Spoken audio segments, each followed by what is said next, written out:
At nagbabalik po ang... Good morning, kapatid!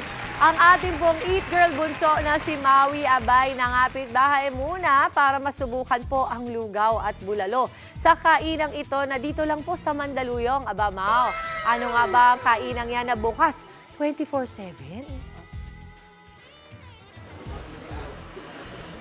Good morning, Mama Dims! At good morning po sa ating mga kapatid. Nako, ang cravings natin for this morning ay masarap na sabaw, tulad na lang ng bulalo. Excited na ako kasi nandito tayo ngayon sa R&J Bulalohan, dito po sa Bonnie Avenue sa Mandaluyong. Ilang tumbling lang to mula dyan sa studio natin, kaya saktong-sakto, mamaya magpapadala kami nito. Pero para pag-usapan po ang kanilang specialty dito, tatawagin po natin si Sir Jed. Hi, Sir Jed. Good morning. Hello. Good morning. Good morning, Sir Jed. Okay, first, nagulat ako, 30 years na itong R&J Bulalohan. Ano po bang sikreto? Bakit tumagal kayo ng 30 years? Ayun, we started bulalo and lugaw pa lang. So, from 1995, nag-add kami ng iba't ibang putahe, cart.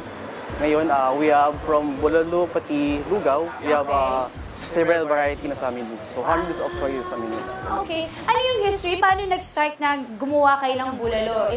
Wait, this is from is this a family recipe? Family Who recipe. came up with the bulalo recipe na talagang special kasi yung inyo eh? My father started it and my uncle, R&J. So, yun, nag-start sila. Your father. Okay, so you are the son of the owner. Yes. Okay. Perfect. Okay, Sir Jed, nakita ko bilang nakwento nga natin, 30 years na, kumbaga kilala na to, lalo na dito sa area ng Mandaluyong. At meron kayong Freedom Wall, talagang doon makikita na maraming pumupunta dito. How did you come up with the Freedom Wall? At sino-sino na yung mga nakapagsulat dyan sa Freedom Wall? Wow, ang daming artista. Ayan, then sila, first sa Kino, gano'n, na-feature kami sa Inquirer, walang gano'n. Oh, wow!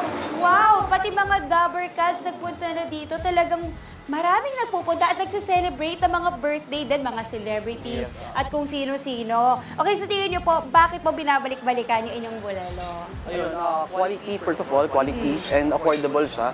So, no need mo na pumuntang Tagaytay, gano'n. We have a bulalo in the metro na. Oo. Okay, eto na. Yung pinag-uusapan nating bulalo kanina pa, makikita na natin ngayon. Lalagyan natin ng sabaw ang ating bulalo na naka-ready po dito. Oh, wow. May bone marrow. Kita mo talagang yung karne nyo malaki. Ganito talaga yung serve nyo. Ganito karami talaga. Uy, wow. Perfect. Okay. So, ito naman po yung kaldero natin. Dito na nakalagay ang ating bulalo. Ayan! Kita nyo ba mga kapatid? Ayan. Nandiyan na po ang ating... What is this? Is this Pechay ba yan? Yes, Pechay Baguio. Ayan, may mga sabaw and mga konting taba. Okay, ito na. Ilalagay na natin. Mainit-init talaga mga kapatid. Parang gusto ko na siyang inumin ng diretso. Ganun siya kabago at kasarap. Uy, look at that! One more. Ayan. Collagen. Pampabata.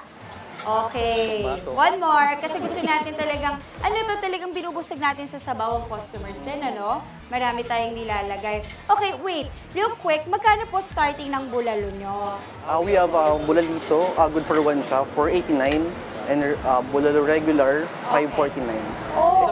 Family size, 599 lang. 599 lang, family size. Good for how many yung family size? 3 to 4 persons. Okay, mga kapatid. Siyempre, may kanin pa kayo. Tapos, pag gusto nyo, lagyan nyo pa yan ng kalamansi at patis. Ako, ganun ako. Ay! Munti ka na! Munti ka na!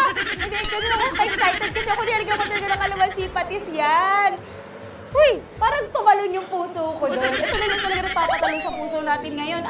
Okay, Sir Jed, I'm so excited. Mamaya titigman ko po ang inyong bulalo, pero balita ko, may nag-order din ng inyong bulalo. Ibibigay ko muna sa ating customer, ha? Mag-a-apply muna ako sa inyo itong aking audition para dito sa R&J Bulalohan. Balikahan ko kayo sa Sir Jed mamaya, ha? Ito na nga po, mga kapatid. Ito, wait, silipin niyo muna ang aking ibibigay. O, diba? Okay, let's go. Hi po, good morning, sir. Ano pong pangalan nila? Efren po. Efren. Sir Efren. Okay, sir, nag-order daw kayo ng bulalo. Ang kanilang bestseller. Ayan. Sir Efren, matagal na kayo pupunta dito sa R&J. 10 years na po. Wow, 10 years! Okay. Pero, ano po yung pinabalik-balikan nyo? Bakit po, marami naman pong bulalo sa iba, pero bakit itong sa R&J Yung bulalo po rito masarap. Sabaw pa lang ulam na po. Ah, talaga? Malasa? Naku, Sir Efren, thank you so much. Enjoyin nyo ang inyong pagkain. Hi, sir. Good morning. Okay, na-excite ako sa sinabi sa akin ni Sir Efren. O kaya mga kapatid, alam niyo na, sa ating pagbabalik, it is Tikiman time. But for now, back to the studio muna. Kain na po. Maraming salamat, Mao. Kain na po. Kain ka na rin. Para po sa ating mga kapatid na graveyard shift dyan. Nako, kung ang trabaho niyo po ay ganyan o hindi kaya nasa isang morning show kayo at biglang nag-crave kayo ng lugaw at bulalo, parang tayo yan. Ang ating pong Eat Girl na si Maui na-discover itong bulalohan na bukas buong araw. Aba, Mau, ano-ano pa ba mga dinadayo dyan bukod sa bulalo? Mama Dims, good morning ulit! At tama ka na, dito pa rin tayo sa R&J Bulaluhan dito po sa Bonnie Avenue sa Mandaluyong na napakalapit lang sa ating studio. And tama ka, kung ikaw ay galing morning show, pwede ka pumunta dito, no? Kasi nga, 24/7 silang bukas. At balita ko yung ating head writer na si Ian Luminario, gusto rin talaga kumain ng bulalo ngayong umaga. Hindi ba?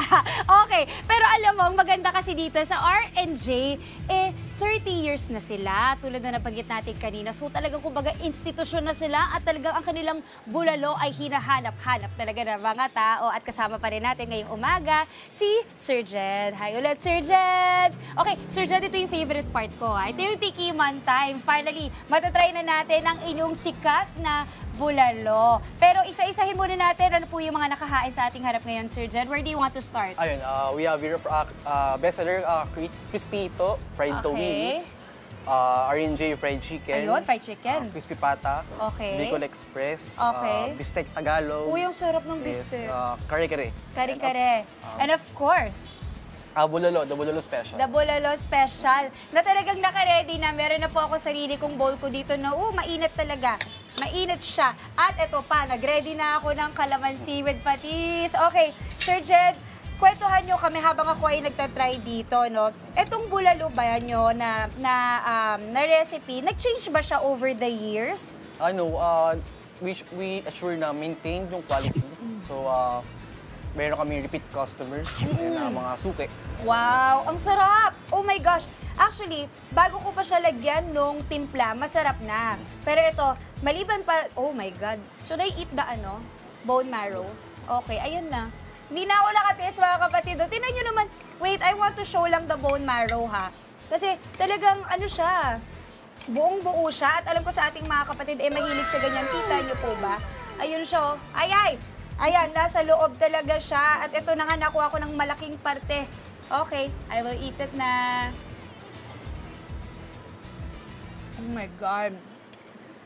Sobrang lambot. Sobrang malasa, sobrang lambot. Tama ka, Sir Jed. You don't have to go to Tagaytay or kung saan pang malayo para lang makatikim ng masarap na bulalo na malambot. Okay, gets ko na kung bakit ang tagal-tagal nyo na dito at binabalikan kayo ng mga customer. Kung baga dito na sila tumanda.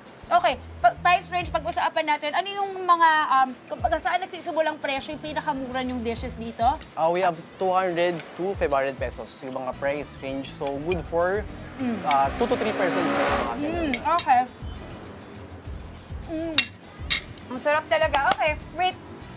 I want to try another dish. Balita ko itong tawilis nyo, masarap din. Yes. Okay, kasi yung tawilis nila, mga kapatid, ito po. Tapos, meron siyang katernong kamatis na may patis ba to? Patis, Ay! sili.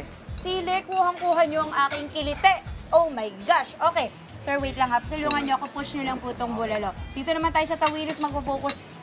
Kasi ito talaga, pinupuntahan din ng mga kakilala ko. Like, yung aking producer, si Kersey, sabi niya, kumakain talaga sila dito. Kaya pala, ang sarap talaga. At saka alam nyo, yung mga pagkain nyo po, parang comfort food din in a way. Kumbaga, ito yung mahanap mo sa bahay pero mas masarap. Kasi syempre, iba talaga yung quality pag ang mga nagluluto talagang trained or matagal nang nasa industriya or business ng food, ano? Ayan, try na natin. Okay lang kainin yung tinag? Pwede. Pwede naman. Okay, ayan. Ang sarap! sakto lang yung yung alat ng isda. Tapos, i-match mo dun sa kamatis. Ito yung masarap na Filipino breakfast. Ito yung tipong namimiss mo. Kunyari, wala ka sa Pilipinas. Ito yung tipong lasa na namimiss mo. Yung lasa ng isda na may kamatis at patis. Sir, ang sarap. Okay, sir, I'm sure ang ating mga kapatid excited na at takam na sa aking mga kinain ngayong umaga. Sa mga gusto kayong puntahan at itry, sa kayo mahanap at paano? We are located at 600 Bonnie Avenue. Malapit sa City Hall, beside Petron. So, you can Waze naman RNJ Bulaluan. Okay. Well, sabi kasi nila, magsulat daw ako dito sa illustration board nila sa Freedom Wall. Pero sa totoo lang, mas gusto ko pa kumain muna. Okay, magsusulat tayo, sir. Wait lang, do you have any phone numbers or social media pages? Facebook, RNJ Bulaluan, and Instagram, RNJ_Bulaluan, and contact numbers, 0917 821-2418. Oh, yun na. Landline naman, 533-4811. Okay, ayan. And of course, if you want to double check, you just check out their social media pages, mga kapatid. Yes. Ang laki ng illustration board, mamaya ako natatapusin yan. Oh my gosh! Okay, mga kapatid, napakasarap po ng aking breakfast ngayong umaga. At sana nabusog kayo kahit nandyan lang kayo sa inyong mga tahanan or kung nasa bus man kayo, Sir Jed, maraming salamat. Thank you so much. Ako talaga babalik dito. And syempre, bilang maraming nakahain at masarap talaga ang kanilang mga pagkain dito, mag-share tayo sa ating mga kapatid sa studio. Kaya ito na, anong iabot natin? Bulalo. Syempre, the best seller. Mama Dips, Kuya Andre, Ate Angela, for you.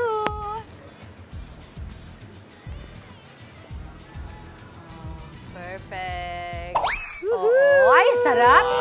Tingnan mo naman, grabe. Ang bilis makarating dito eh. Digital na talaga lahat. Andre, dalian mo daw pagkuha, mainit, sabi ni JV. Tingnan mo, nag-blue na yung kamay niya kasi. Mainit. Grabe, oh. Ayan, sarap dito. Alam mo ba, kasi syempre maraming mga BPO. Here. Di ba, mga BPO workers na hanggang graveyard shift. O Sarap. yung mga nurse na lang natin, medical practitioners, mga Yes. doktor. Mga doktor. Alam mo, yan ang comfort food nila talaga. yan. Bulalo. Tapos, anong masarap na sausawan dyan? Ako, sa akin, patis, calamansi with sili. Uy, sarap yun. Tapos, dinurog mo yung Yes. sili. No? Napakasarap. Panalo yan. Oo. Kumakain ka ba nito? Oo, paborito ko bulalo. Oo. Oo. Masarap din yan pagka nilagay sa sizzling plate. Masarap din yan Tama. kapag Ngayon na. kapag kutsara yung gamit. Pati ako bumabiyahe pa ako, pupunta pa akong Tagaytay kasi masasarap ang mga bulaluan sa Tagaytay. Ay, ngayon hindi ka na babiyahe. Kasi ito, Bulalo, taga doon saan ka na, sila? Diba? Mandaluyong lang, dito lang, Oo. paglabas mo. Thank you kay Konting Maui. Thank tumbling you. lang Maraming yan. salamat po sa inyo. Huwag Nagpadala kasi po kayo ng panay bulalo. shrimp banquet. Bakit? Kainan niya eh. Dun sa... Hindi, wala namang problema sa shrimp bucket, pero wag yun panay. Maraming ibang choices. Sarap yan. Tama. Masarap to. Maraming salamat ulit kay Maui. Thank you. Mga kapatid, Maui David po. Simula ng inyong araw na may alam at may pakialam sa mga may init at umaaksyong balita sa bansa. Para maging una sa balitaan, mag-subscribe at mag-follow sa social media pages ng News 5.